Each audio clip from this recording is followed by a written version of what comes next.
إذا تبغى تتعطر حط تصلي. بعض الناس يوم يجي يبخ العطر لكل ملابسه، ترى مو صابون الملابس، العطر ما حيمسك فيها. الاتيكيت للعطر كالتالي: بختين أو بخة هنا خلف الأذن، والثانية هنا. حلو. الحين نجي للثالثة هنا.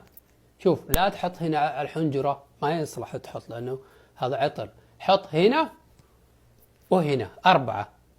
الأخيرة هي الأهم. فين؟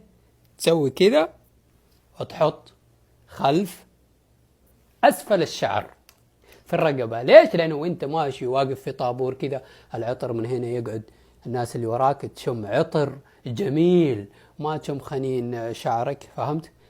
عرفت؟ فهذا أهم شيء، تحط الأخير اللي هنا. فتعلموا، مو تقعد تاخذ العطر تتروش فيه